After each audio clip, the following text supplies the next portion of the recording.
Hello everyone, welcome back to my channel Digest Under 24। तो मैं आप लोगों के लिए लेके आई हूँ आज सीडीपी का प्रैक्टिस सेट, जो कि आपके आने वाले सीटेट एग्जाम के लिए महत्वपूर्ण है और आपको 30 में से 30 नंबर दिलाने में महत्वपूर्ण भूमिका निभाएगा। तो चलिए हम स्टार्ट करते हैं अपने प्रैक्टिस सेट को। हमारा क्वेश्चन नंबर फर्स्ट है, मन का मानचित्र चित्रण संबंधित है। तो मन का मानचित्रण संबंधित है। ऑप्शन ए है हमारा साहसिक कार्यों की क्रिया योजना से। ऑप्शन बी है हमारा बोध बढ़ाने की तकनीकी से। ऑप्शन सी है हमारा मन की क्रियाशीलता पर अनुसंधान अनुसंधान से। ऑप्शन डी हमारा मन का चित्र बनाने से। तो मन का जो मानचित्रण संबंधित है हमारा किससे है? मन की क्रियाशीलता पर अनुसंधान से। तो हमारा ऑप्शन सी करेक्ट होगा। नाउ क्वेश्चन नंबर 2 है हमारा विशेष रूप से प्राथमिक स्तर पर विद्यार्थियों की सीखने संबंधी समस्याओं को संबोधित करने का सबसे बेहतर तरीका है। तो प्राथमिक स्तर पर जो विद्यार्थी होते हैं उन्हें सीखने संबंधी समस्याओं को संबोधित करने का सबसे अच्छा तरीका क्या है? ऑप्शन ए हमारा महंगी व चमकदार सहायक सामग्री का प्रयोग करना। ऑप्शन बी हमारा सरल रोचक पाठ्य पुस्तकों का प्रयोग करना। ऑप्शन सी हमारी कहानी कथन पद्धतियों का प्रयोग करना। और ऑप्शन डी हमारा अक्षमता के अनुरूप विभिन्न शिक्षण पद्धतियों का प्रयोग करना। तो प्राथमिक स्तर पर हमारा सबसे अच्छा क्या होगा? समस्याओं को हल करने का तरीका अक्षमता के अनुरूप विभिन्न शिक्षण पद्धतियों का प्रयोग करना। तो ऑप्शन हमारा डी करेक्ट हो जाएगा। नाउ क्वेश्चन नंबर थर्ड है हमारा। क्वेश्चन नंबर थर्ड है, निम्न में से कौन सा बच्चे की सामाजिक मनोवैज्ञानिक आवश्यकताओं के साथ संबंध नहीं है? तो कौन सा नहीं है? ऑप्शन ए संवेगात्मक सुरक्षा की आवश्यकता। ऑप्शन बी हमारा शरीर से अपशिष्ट पदार्थों का नियमित रूप से बाहर निकलना। ऑप्शन सी हमारा सांध्य की आवश्यकता। ऑप्शन डी हमारा सामाजिक अनुमोदन तथा सराहना की आवश्यकता। तो इनमें से कौन सा है जो सामाजिक मनोवैज्ञानिक की अवस्था से संबंधित नहीं है? तो हमारा ऑप्शन बी करेक्ट हो जाएगा, शरीर से अपशिष्ट पदार्थों का नियमित रूप से बाहर निकलना। ना क्वेश्चन नंबर हमारा 4 है, वह कौन सा कथन है जहां बच्चे के संज्ञानात्मक विकास को सबसे बेहतर तरीके से परिभाषित किया जा सकता है? तो ये कौन सा कथन है जहां बच्चे के संज्ञानात्मक विकास को सबसे बेहतर तरीके से परिभाषित किया जा सकता है? वह जगह कौन सी है? तो ऑप्शन ए विद्यालय एवं कक्षा पर्यावरण। ऑप्शन बी है हमारा खेल का मैदान। ऑप्शन सी है सभागार। ऑप्शन डी हमारा घर। तो कहाँ बच्चे की भावनाओं को सबसे अच्छी ढंग से परिभाषित किया जा सकता है? विद्यालय एवं कक्षा पर्यावरण। तो ऑप्शन हमारा ए करेक्ट हो जाएगा। ना क्वेश्चन नंबर 5 है, बच्चे दुनिया के बारे में अपनी समझ का सृजन करते हैं, इसका श्रेय किसको जाता है? तो बच्चे दुनिया के बारे में अपनी समझ का सृजन करते हैं, इसका श्रेय किससे जाता है? ऑप्शन ए हमारा पैब्लोन को। ऑप्शन बी हमारा पियाजे को। ऑप्शन सी है स्किनर को। ऑप्शन डी इनमें से कोई नहीं। तो इसका संबंध किससे है? पियाजे से। तो ऑप्शन हमारा वी करेक्ट हो जाएगा। ना क्वेश्चन नंबर 6 है हमारा, शिक्षा के क्षेत्र में पाठचर्या शब्दावली किसकी ओर संकेत करती है? तो शिक्षा के क्षेत्र में पाठचर्या जो शब्दावली होती है वो किसकी ओर संकेत करती है? ऑप्शन ए हमारा विद्यालय का संपूर्ण कार्यक्रम जिसमें विद्यार्थी प्रतिदिन अनुभव प्राप्त करते हैं। ऑप्शन बी है हमारा मूल्यांकन प्रक्रिया। ऑप्शन सी है शिक्षण पद्धति एवं पढ़ाई जाने वाली विषय वस्तु। ऑप्शन डी है हमारा कक्षा में प्रयुक्त की जाने वाली पाठ्य पुस्तकें। तो जो शिक्षा के क्षेत्र में पाठ्यचर्या शब्दावली होती है वो किसकी ओर संकेत करती है? विद्यालय का संपूर्ण कार्यक्रम जिसमें विद्यार्थी प्रतिदिन क्या करते हैं? अनुभव प्राप्त करते हैं। तो ऑप्शन हमारा ए करेक्ट हो जाएगा। ना क्वेश्चन नंबर हमारा 7 है, निम्न में से किसने कहा है कि शिशु अपने संसार के बारे में अधिकांश बातें खेल के माध्यम से सीखता है? ऐसा किसने कहा है? ऑप्शन ए क्रो एवं क्रो ने। ऑप्शन बी हमारा जॉन डीवी ने। ऑप्शन सी है गैसल ने। ऑप्शन डी है स्ट्रैंग ने। तो ऐसा किसने कहा है? तो ऐसा हमारे किसने कहा है? स्ट्रैग ने। तो ऑप्शन हमारा डी करेक्ट हो जाएगा। ना क्वेश्चन नंबर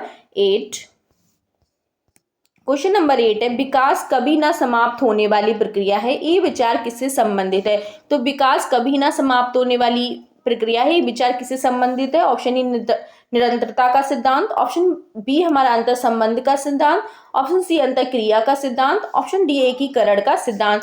तो विकास कभी ना समाप्त होने वाला सिद्धांत है, ये किसने दिया? किस सिद्धांत से संबंधित है? निरंतरता का सिद्धांत। तो ऑप्शन हमारा ए करेक्ट हो जाएगा ना। Question number 9।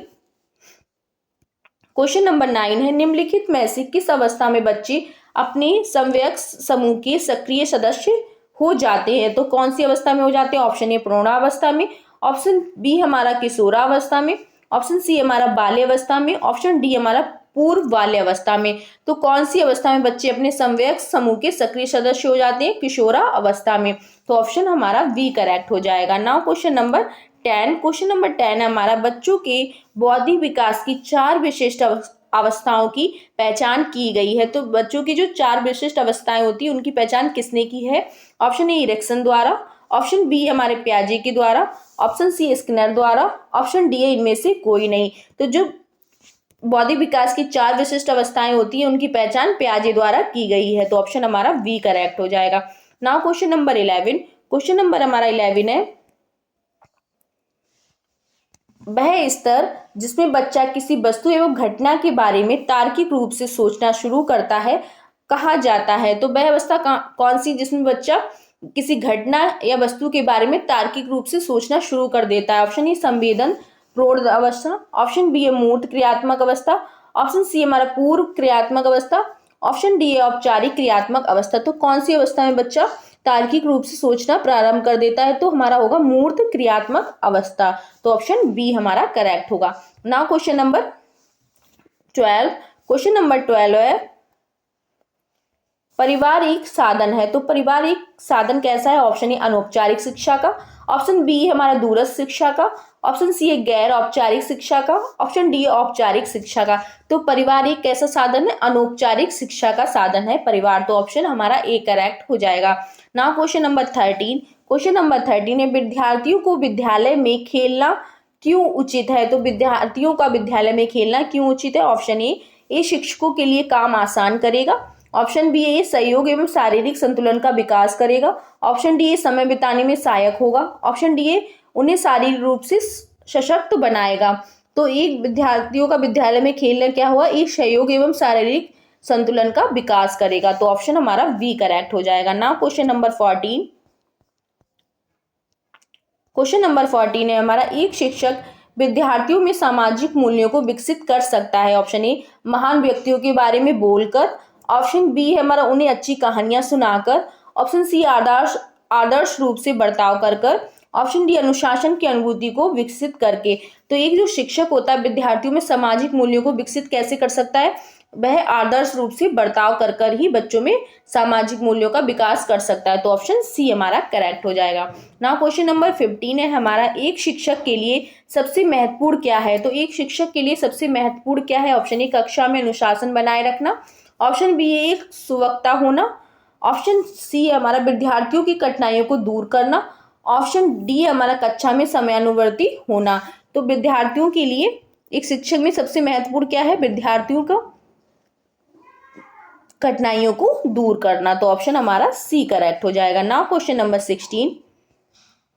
क्वेश्चन नंबर हमारा 16 है, बचपन का सांप्रतिक दृष्टिकोण की मान्यता है। तो बचपन का जो सांप्रतिक दृष्टिकोण होता है उसकी मान्यता क्या है? ऑप्शन ए बहुत तरीके से बच्चे प्राप्त वयस्कों के बराबर होते हैं, ऑप्शन बी बच्चों को युवा प्राप्त वयस्कों के रूप में सबसे अच्छा माना जाता है, ऑप्शन सी बचपन आधारित रूप से प्रत्यक्षावधि है, ऑप्शन डी हमारा बचपन वृद्धि एवं परिवर्तन की एक अनूठी विधि है। तो हमारा कौन सा ऑप्शन सही होगा?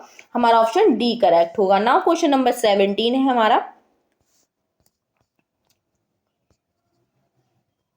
क्वेश्चन नंबर 17, असंगठित से आने वाला बच्चा सबसे अधिक कठिनाइयों का अनुभव करेगा। ऑप्शन ए सुनिर्मित पाठों में, ऑप्शन बी है हमारा अभ्यास पुस्तिकाओं में, ऑप्शन सी है नियोजित निर्देशन में, ऑप्शन डी हमारा स्वतंत्र अध्ययन में। तो जो असंगठित से आने वाला बच्चा होता है वो सबसे अधिक कठिनाई किसमें करता है? स्वतंत्र अध्ययन में कठिनाई का अनुभव करता है। Now question number 18। Question number 18 है हमारा, चरित्र का विकास होता है। तो चरित्र का विकास कैसे होता है? ऑप्शन ए इच्छा शक्ति द्वारा, ऑप्शन बी है नैतिकता के द्वारा, ऑप्शन सी हमारा बर्ताव एवं व्यवहार के द्वारा, ऑप्शन डी है ये सभी। तो चरित्र का विकास किसके द्वारा होता है? तो ऑप्शन हमारा डी करेक्ट होगा कि ये सभी। तो option now question number 19। Question number 19 है, शिक्षक का बर्ताव होना चाहिए। तो शिक्षक का बर्ताव कैसा होना चाहिए? तो हमारा ऑप्शन ए है, ऑप्शन ए हमारा प्रशासनात्मक, ऑप्शन बी है निदेशात्मक, ऑप्शन सी है आदर्शवादी, ऑप्शन डी है हमारा शिक्षा प्रदय। तो शिक्षक का बर्ताव कैसा होना चाहिए? शिक्षक का बर्ताव कैसा होना चाहिए? तो हमारा ऑप्शन सी करेक्ट होगा, आदर्शवादी। ना क्वेश्चन नंबर 20 है, बालक शिक्षा को महत्व देना उचित है, कारण।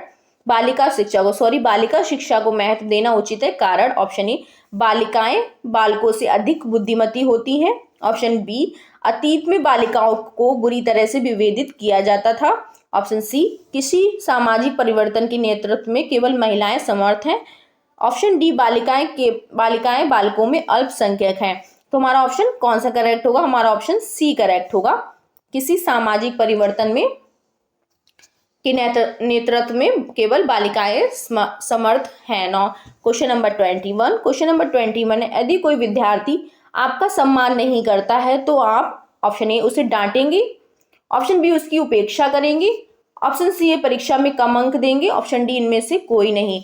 तो क्या करेंगे? अगर कोई विद्यार्थी है जो आपका सम्मान नहीं करता है तो हम क्या करेंगे? तो इनमें से कोई नहीं, हम ना उसे डांट सकते, ना उसकी उपेक्षा करते, ना उसे कम अंक देंगे। ना क्वेश्चन नंबर 22, क्वेश्चन नंबर 22, इनमें निम्न में से किस स्तर में बच्चे अपने समकक्ष वर्ग के सक्रिय सदस्य हो जाते हैं? तो कौन सी अवस्था में हो जाते हैं? ऑप्शन ए किशोरावस्था में, ऑप्शन ए है हमारा वी है हमारा वयस्कावस्था में, ऑप्शन सी है प्राक अवस्था में, ऑप्शन डी है बाल्यावस्था में। तो बच्चे जो होते हैं वो किशोरावस्था में अपने समकक्ष वर्ग के सक्रिय सदस्य हो जाते हैं। तो ऑप्शन ए करेक्ट हो जाएगा।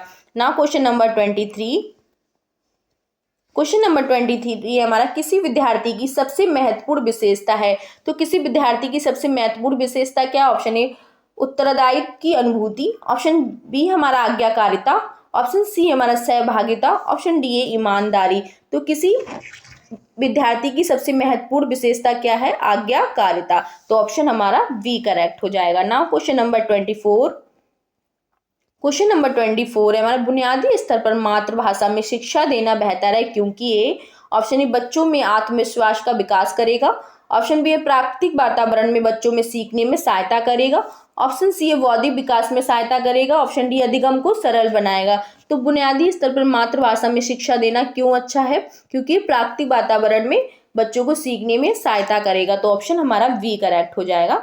ना क्वेश्चन नंबर 25, क्वेश्चन नंबर 25 है, शिक्षा का उद्देश्य होना चाहिए। तो शिक्षा का उद्देश्य क्या होना चाहिए? ऑप्शन ए है हमारा विद्यार्थियों में व्यवसायिक कुशलता का विकास करना, ऑप्शन बी व्यवहारिक जीवन के लिए विद्यार्थियों को तैयार करना, ऑप्शन सी है विद्यार्थियों को परीक्षा के लिए तैयार करना, ऑप्शन डी है विद्यार्थियों में सामाजिक जागरूकता का विकास करना। तो हमारा कौन सा करेक्ट होगा? शिक्षा का उद्देश्य होगा व्यवहारिक जीवन के लिए विद्यार्थियों को तैयार करना। तो ऑप्शन वी करेक्ट हो जाएगा। ना क्वेश्चन नंबर 26, क्वेश्चन नंबर हमारा 26 है, खिलौनों की आयु कहा जाता है। तो खिलौनों की आयु किसे कहा जाता है? ऑप्शन ए पूर्व बाल्यावस्था को, ऑप्शन बी हमारा शेषवावस्था को, ऑप्शन सी उत्तर बाल्यावस्था को, ऑप्शन डी है सभी। तो जो खिलौनों की आयु होती है वो पूर्व बाल्यावस्था को कहा जाता है। तो ऑप्शन ए करेक्ट हो जाएगा। ना क्वेश्चन नंबर 27, क्वेश्चन नंबर 27 है, निम्न में से कौन सी पूर्व बाल्यावस्था की विशेषता नहीं है? तो कौन सी है जो पूर्व बाल्यावस्था की विशेषता नहीं है? ऑप्शन ए दल व समूह में रहने की अवस्था, ऑप्शन बी है खेलने की अवस्था, ऑप्शन सी है प्रश्न करने की अवस्था, ऑप्शन डी अनुकरण करने की अवस्था। तो पूर्व बाल्यावस्था की विशेषता नहीं है खेलने की अवस्था। तो ऑप्शन डी बी हमारा करेक्ट होगा, बी हमारा करेक्ट होगा। ना क्वेश्चन नंबर 28, क्वेश्चन नंबर 28 है, उत्तर बाल्यावस्था में बालक भौतिक वस्तुओं के किस आवश्यक तत्व में परिवर्तन समझने लगते हैं? तो उत्तर बाल्यावस्था में बालक भौतिक वस्तुओं की किस आवश्यक तत्व में परिवर्तन समझने लगते हैं? ऑप्शन ए द्रव्यमान, ऑप्शन बी द्रव्यमान और संख्या, ऑप्शन सी हमारा संख्या, ऑप्शन डी हमारा द्रव्यमान संख्या और क्षेत्र। तो उत्तर बाल्यावस्था में बालक द्रव्यमान और संख्या में परिवर्तन समझने लगते हैं। तो ऑप्शन बी हमारा करेक्ट हो जाएगा। Now question number 29, question number 29 है हमारा, निम्न में से कौन सा कथन रुचि के बारे में सत्य नहीं है? तो निम्न में से कौन सा कथन है जो रुचि के बारे में सत्य नहीं है? ऑप्शन ए रुचियां जन्मजात और अर्जित दोनों होती हैं, ऑप्शन बी है रुचियां व्यवहार में आकर्षण एवं विकर्षण की प्रतिबिंब नहीं है। ऑप्शन सी योग्यताओं एवं क्षमताओं से संबंधित नहीं होती है। ऑप्शन डी हमारा रुचि समय के अनुसार बदलती रहती है। तो हमारा कौन सा कथन इसमें से सही नहीं होगा? तो ऑप्शन हमारा बी करेक्ट है इसमें से, जो सही नहीं है।